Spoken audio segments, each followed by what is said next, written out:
Hey there. This episode of the Maintenance Mindset, let's talk air conditioning right after this word from our sponsor. AppWork is one of the founding sponsors here at the Multifamily Media Network. Much more than maintenance, AppWork is advanced business intelligence. Streamline maintenance workflows and keep an eye on the leaderboard as your service teams enjoy the gamification of maintenance. Visit appworkco.com and transform your productivity today.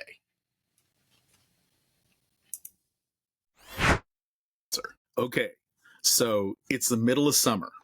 There are, as of today, a lot of states and a lot of places in the country that are under what I believe they're calling is a heat dome this year. And a heat dome, I think that's just a new way of saying it's really, really hot. As a maintenance professional, we live in the heat. I used to get a lot of comments from residents saying, oh, your job must be great. You get to work on air conditioning all the time. And that means that you spend a lot of time in it. Actually, it's the exact opposite. You see, whenever we go to a resident's apartment for air conditioning, it's broken, which means that the inside of that apartment is, generally speaking, about the temperature of the sun. I remember one time I went to a property that happened to be a 3-floor split, 3 stories in the front, 4 stories in the back of the building. And it was on the top floor of the 4-story side. And the residents called the office because the air conditioning was broken. And okay, it was broken. I spoke with the resident before I went to get a little bit of information, maybe see if the fan motor was working or what was going on. And what I found out was that it was 98 degrees on the thermostat in that apartment. Okay, I admit that's hot. But when I got there, I was absolutely assaulted because the resident was in the middle of making kimchi, which, that's fermented cabbage and lettuce and chilies. And I happen to like it. But the problem is he was standing there in this 98-degree apartment wearing a gas mask for the amount of hot peppers and chilies that he was dealing with. Needless to say, I left the apartment and went back to the office and gave him a call and said I would return tomorrow to work on his air conditioning equipment. So the reason I bring that story up is the fact that as maintenance professionals, not only do we end up having to deal with the elevated temperatures inside our resident's apartment, but we get that lovely, wonderful joy of dealing with our residents themselves, which I get it. It's hot. And I know when I'm hot, I get to be a little bit irritable.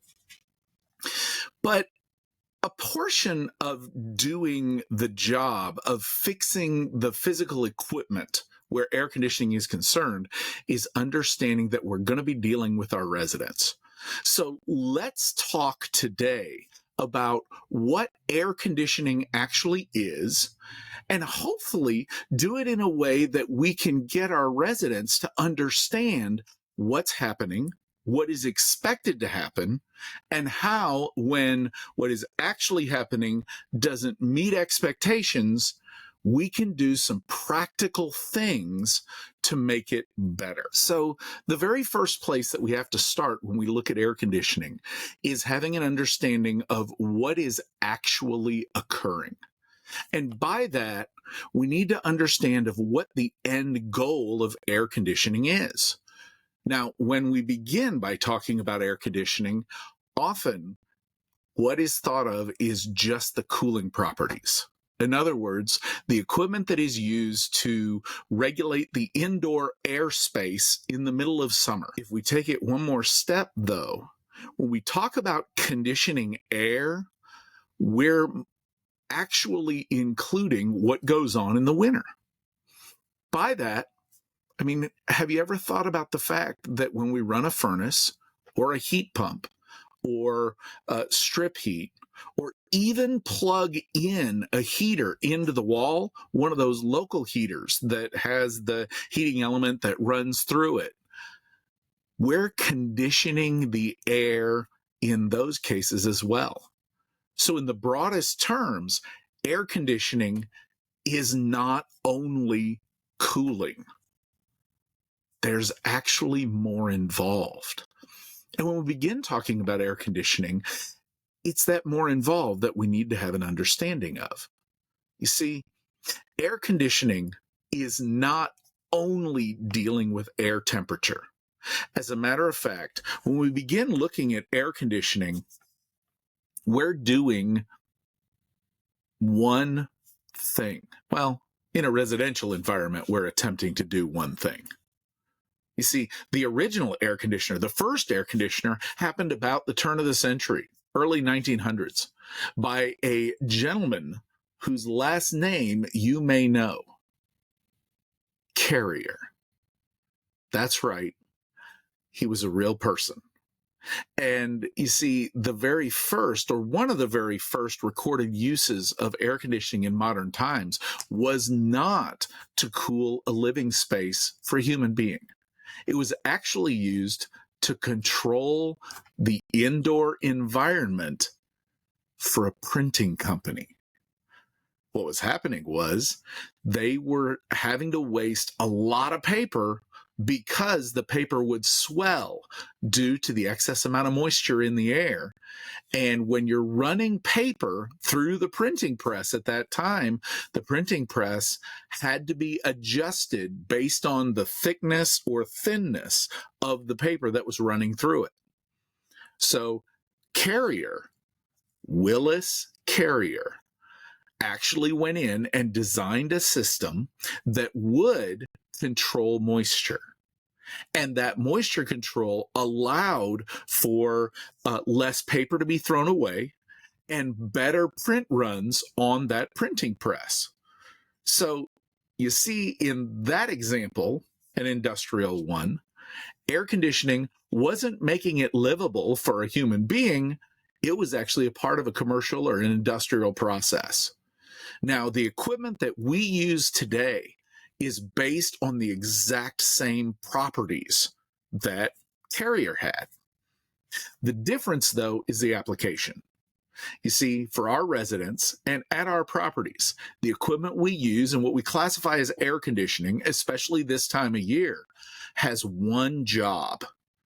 And that job is to provide, what'd you think I was going to say? Do you think I'm about to say cool air?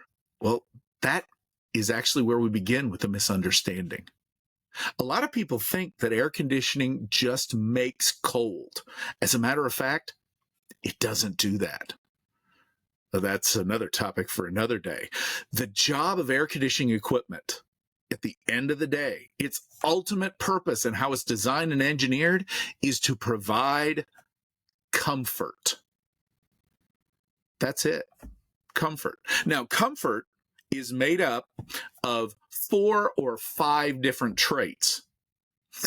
The reason why I said 4 or 5 is because there are 5 things that comfort is based around, but only 4 of them are controllable by the equipment that we use inside our residence apartments. Those 4 items are controlling temperature, controlling the humidity or moisture, filtering the air, and the 4th thing is circulating the air. The equipment that we use inside of our apartments does those 4 things.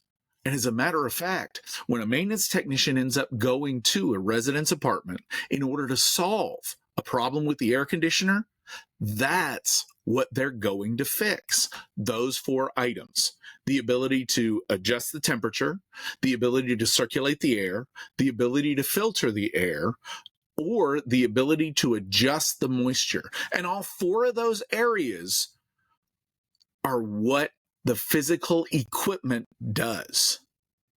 Now, the 5th area, that's actually where we started.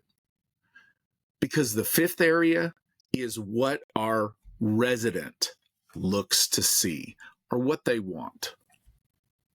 You see, residents are individuals, and everybody has their own preference for what they want, particularly for temperature.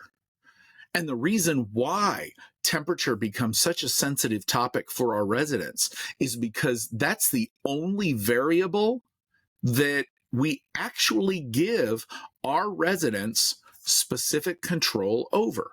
I mean, think about the thermostat that's on the wall of the room or the space where you're at right now. We don't give it a speed switch for the fan. We don't even give it the ability to increase or decrease the amount of filtration. We don't even give it a humidistat or an ability to turn up the moisture or turn down the moisture. No, the only control that we actually give to our residents is on that digital dial. If they want it colder, they lower the numbers on that dial. And then the equipment will run until it meets or satisfies that condition.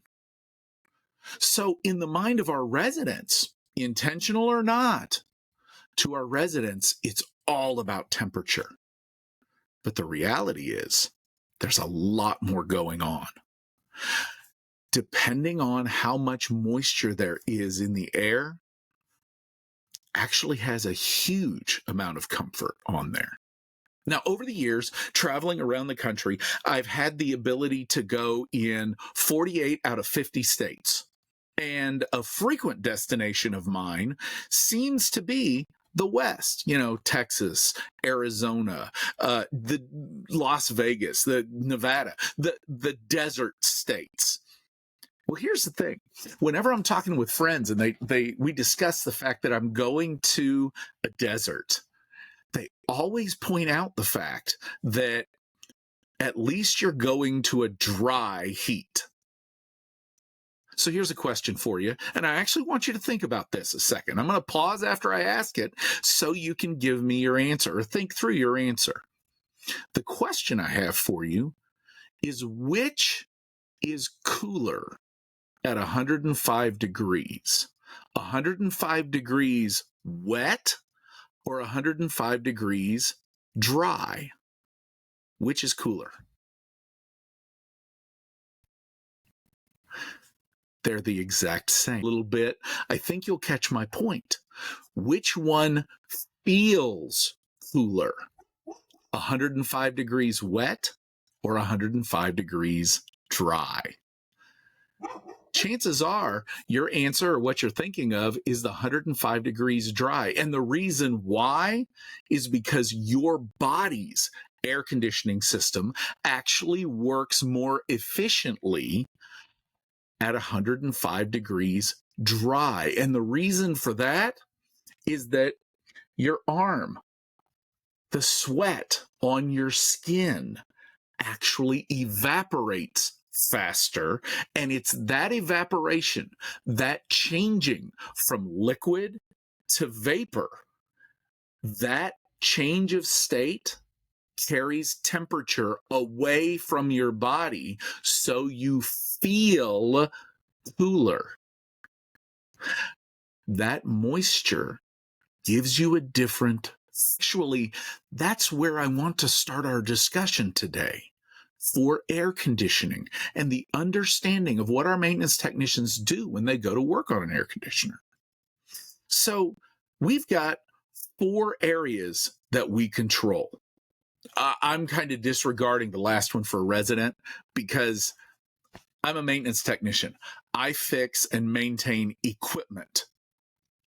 I can't really fix and maintain residents. I can communicate with them. I can explain things to them. But at the end of the day, I'm not going to fix them. I can do my best to make them understand what's going on or what's happening. So the 4 areas that we can fix for our equipment is the adjustment of temperature, the quantity of humidity in the air circulation, and filtration.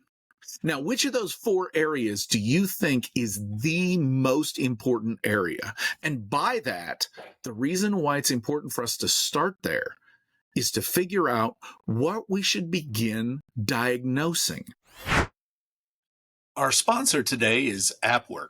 Best known for exceptional maintenance workflow management, AppWork offers so much more. Optimize operations with its advanced business intelligence that turns data into strategy. Simplify your operations with AppWork's intuitive platform. Service team members love the gamification of maintenance workflows and leaderboards. Make everyday tasks a competition for number one. From property management to team communication, AppWork has you covered. Visit appworkco.com today.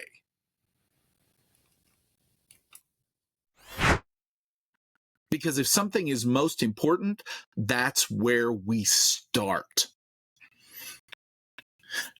Now, when I ask that question, it's possible you may, because that's what we need to do and deal with the most often.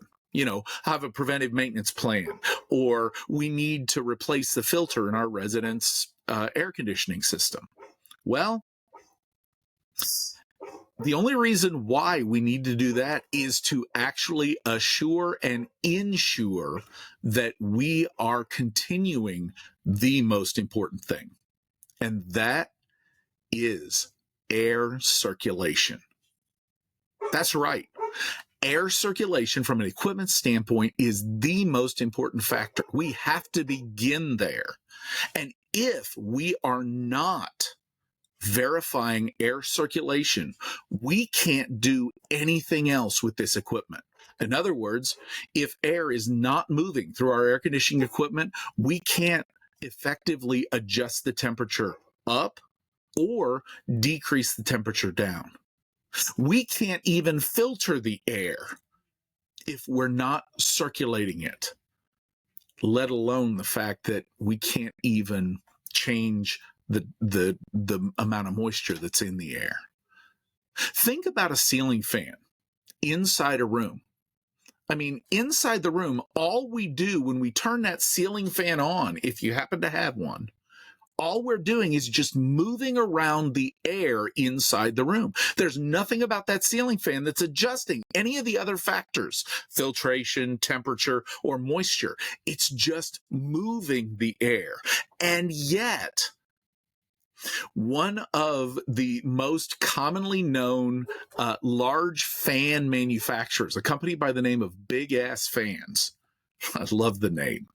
They report in studies that they've done that people feel a difference in temperature of up to 10 degrees, even though the actual scientific temperature is not changing one bit.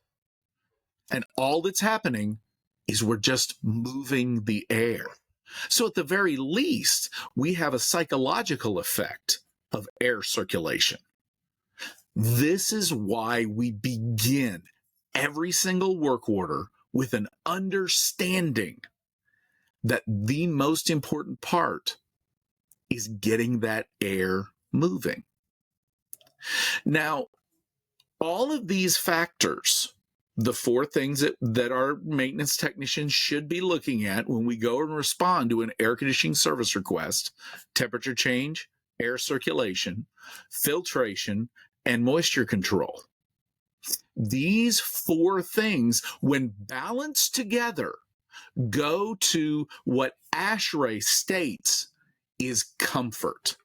Now, ASHRAE is the American Society for Heating and Air Conditioning Refrigeration Engineers. This is the organization that sets the standards that manufacturers, no matter what name you see on the equipment, their equipment is designed to provide and balance out those four factors based on standards that ASHRAE indicates. For instance, ASHRAE says that the comfortable temperature that somebody in the United States, North America, should feel best at, on average, is in the summer between 72 and 80 degrees. In the winter, between 68 and 74 degrees. But remember, that's just one factor. The only way that somebody between 72 and 80 degrees is comfortable on average, most commonly, is when the moisture, the amount of humidity in the air, is between 30 and 60% humidity. 30% means more dry, 60% means more wet. And as you adjust the humidity, that temperature actually feels different. Now, we're just dealing with two factors here, moisture and humidity. As an example of how our residents play into that, let's talk about me. If you've ever met me in real life, I'm a big guy. I prefer colder temperatures. As a matter of fact, in my case, if my thermometer on the wall in my house ever gets up to 72 degrees, it's too warm for me, no matter what the humidity level is inside the house. And the reason why, I have a lot of insulation. I'm a big guy. I prefer it to be a little bit colder. That's why the thermometer at my house is actually below 70 degrees year round. Yeah, in the winter, I prefer it to be a little bit cooler as well. So all of that goes to what my personal comfort level is. But remember, a manufacturer of equipment is not making the system just for Paul Rhodes. It's not making the system just for the resident that's in apartment number 418 or whatever apartment you're dealing with. That equipment was made to go in a residential environment in North America. So that's why those comfort numbers, 30 to 60% relative humidity, and in the summer, 72 to 80 degrees. That equipment needs to operate in balance every state, everywhere that it gets installed. So that brings us to question, how do we make a very loaded question? And it's a loaded question because it goes to speak to one of the conversations I get to have with maintenance technicians in classrooms across the country. And that is, how do I trust the person who put the equipment in? And the reason why that question is important is because we have to understand that both temperature and humidity have to be in balance. If I have a system and that I set it at quickly, I'm actually doing a disservice. You see, the only time that air conditioning equipment actually removes moisture, and especially down south where I live, that's what we want. I need this equipment to remove moisture. I mean, I live in Atlanta. I've done traveling all across the Gulf states where moisture levels are absolutely somewhere near armpit. I mean, they're uncomfortably wet. Well, the only time that the equipment is actually removing moisture is when it's running. That means that if it's 75 degrees inside my apartment, but it's got a humidity of over 60 degrees relative humidity, I need to get that 60% relative humidity. I need to get the moisture level in the air down below 50%. But if my air conditioning system only runs for 10 minutes and then the temperature is satisfied, there's no way it removed enough moisture to cause that humidity level to drop. This goes to having an understanding of mind. And this really is the whole point behind getting an understanding or talking about the correlation between those four factors. You see, I can remember dealing with maintenance technicians that would go to a system and the condensing unit would fail. The condensing unit's that outside part of the air conditioning system. It would fail. It would go bad. And the maintenance technician would decide, yep, we need to replace the outside unit. Well, equipment is sized by tonnage. And we'll talk later about how that works, the sizing. But they take out a 1-ton system and they decide that, you know what, I want my resident to be happier, so I'm going to put in a 2-ton system. Well, essentially what that means is the equipment is going to remove heat faster. Great. My resident is very, very happy because I've actually decreased the amount of heat in the air quicker than it used to. That means the system runs less. Awesome. My resident is very happy because it achieves the temperature that's on the thermostat in a much shorter period of time. The downside, the moisture level goes up. Now we have an even bigger issue, because the bigger issue is this turns into the fact that my resident is going to have to deal with that 4-letter word that none of us allows on our property. And that 4-letter word is mold. If you read what the EPA has to say about that fungus, that biological growth that occurs on the walls inside of our apartments, you'll figure out that if the moisture level is above 50% humidity, there is enough moisture for mold to grow without active water. That means that mold in closets, in cupboards, in vanities, there can actually be enough moisture present to grow mold at 50% humidity. This means if we oversize air conditioning equipment and we make it cool faster, we're actually doing a disservice to our residents and to our buildings. All this goes that when we're talking about heating and air conditioning, we have more factors at work than just the number that's on the wall. I hope you enjoyed our time together today.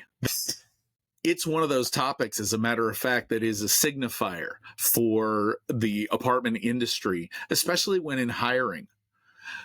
We need our maintenance technicians to service air conditioning equipment. More than that, we need our service technicians to repair air conditioning equipment correctly.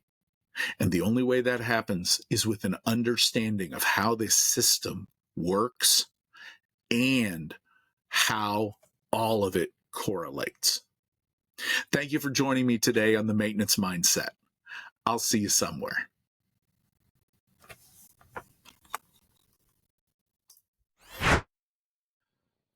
Thank you again to AppWork for sponsoring today's episode. Imagine carrying a digital make-ready board in your pocket with work order tracking and maintenance technician leaderboards designed to gamify the process and bring out your team's competitive best.